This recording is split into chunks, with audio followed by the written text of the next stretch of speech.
Mobile servicing এর কাজ করার জন্য আমাদেরকে বিভিন্ন বিষয় জানতে হয়।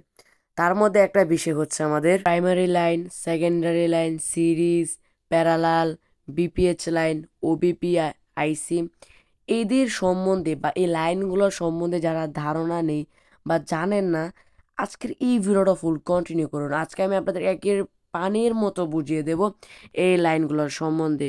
আর যারা ধারণা নেই তাদেরকে তো আপনাদেরকে ফুল মাস্ট বি এই ভিডিওটা কন্টিনিউ করতে হবে। তো বন্ধুরা, আমরা কথা বলবো না, সরাসরি চলে যাবো মূল প্রসেসে যাওয়ার আগে আপনার কাছে একটা রিকোয়েস্ট, যারা এখন আমাদের চ্যানেলটিকে সাবস্ক্রাইব করেনি প্লিজ সাবস্ক্রাইব করে দেবেন। যারা আমাদের ফেসবুক পেজটিকে ফলো করেনি ফলো করতে ভুলবেন না। যারা আমাদের ট্রফি চ্যানেলটা দেখতেছেন অবশ্যই আমাদের ট্রফি চ্যানেলটিকে ফলো করে দেবেন। তো চলুন আজকের ভিডিওটি শুরু করা যাক। বন্ধুরা, আমরা প্রথমে আলোচনা করব প্রাইমারি লাইন এমনকি সেকেন্ডারি লাইন নিয়ে। প্রাইমারি লাইন হচ্ছে যে লাইনটা ব্যাটারি কানেক্টর থেকে সরাসরি বের হয়ে কোনো সেকশনে প্রবেশ করবে, ওইটাকে আমাদের বলা হয় প্রাইমারি লাইন। সো আশা করি আপনারা প্রাইমারি লাইনের যে বিষয়টা সেটা বুঝতে পারছেন। তারপর সেকেন্ডারি লাইন হচ্ছে এই লাইনটা কোনো আইসি হয়ে কোথাও প্রবেশ করে। যেমন ধরেন এখানে একটা ব্যাটারি আছে, তারপর ব্যাটারি থেকে এভাবে আমাদের লাইনটা পাওয়ার আইসির মধ্যে প্রবেশ করেছে, তারপর পাওয়ার আইসি থেকে বের হয়ে সেটা আমাদের অডিও আইসির মধ্যে প্রবেশ করেছে। তো বন্ধুরা, পাওয়ার আইসি থেকে যে লাইনটা বের হয়ে আমাদের অডিও আইসির মধ্যে গেল বা প্রবেশ করলো, এটাকে আমাদের বলা হয় সেকেন্ডারি লাইন। আর ব্যাটারি কানেক্টর থেকে যে লাইনটা পিএমআইসি অর্থাৎ পাওয়ার আইসির মধ্যে প্রবেশ করেছে সেটা হচ্ছে আমাদের প্রাইমারি লাইন। তো আশা করি আপনারা বুঝতে পারছেন। তো এখন আমরা সিরিজ এবং প্যারালাল কানেকশন নিয়ে আলোচনা করব। আমি যদি আপনাকে খুবই সংক্ষেপ এবং কি খুবই সহজভাবে বোঝাতে চাই, তাহলে ধরুন এখানে আপনারা দেখতে পাচ্ছেন অনেকগুলা বাতি আছে বা লাইট আছে, কিন্তু তার নেগেটিভ এবং কি পজিটিভ হচ্ছে দুইটা।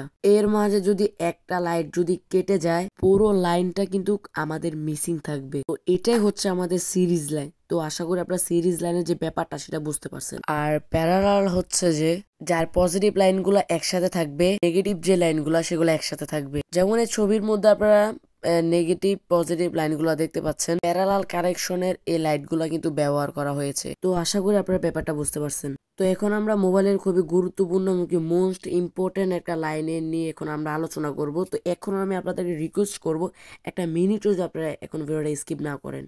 তো এখন আমরা যে বিষয়টা নিয়ে আলোচনা করবো সেটা হচ্ছে আমাদের মোবাইলের বিপিএইচ লাইন। বিপিএইচ লাইনটা হচ্ছে মোবাইলের ব্যাটারি কানেক্টর থেকে যে লাইনটা পজিটিভ যে লাইনটা বের হয়, কিন্তু সরাসরি মোবাইলের কোনো আইসিতে প্রবেশ করে না, শুধুমাত্র চার্জিং আইসিতে প্রবেশ করে। চার্জিং আইসি থেকে মোবাইলের বিভিন্ন অংশে আমরা কিন্তু প্রবেশ করে।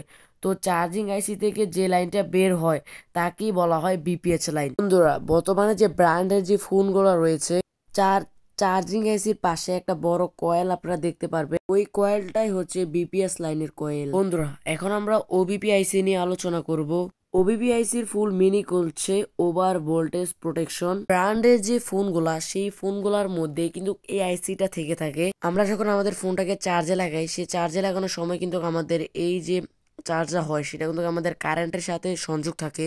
যদি কখনো চার্জারটা শর্ট হয়ে নষ্ট হয়ে যায়, এই চার্জারটার মধ্যে যদি কখনো কারেন্টের হাই ভোল্টেজ চলে আসে, ওই অবস্থায় যদি আমাদের মোবাইলটা টিপাটিপি করে বা কেউকে কল দেই বা ব্যবহার করে বলতে পারেন, তখন কিন্তু আমাদের ওই যে মোবাইলটা ব্লাস্ট হয়ে যাবে। আপনারা বলতে পারেন মোবাইলের বিভিন্ন অংশ নষ্ট হয়ে যাবে। তো ওই অবস্থা আপনারা কখনোই মোবাইলটাকে কিন্তু চার্জে দিবেন না। এই কারণেই আমাদের একটা আইসি ব্যবহার করা, সেটা হচ্ছে আমাদের ওবিপি আইসি।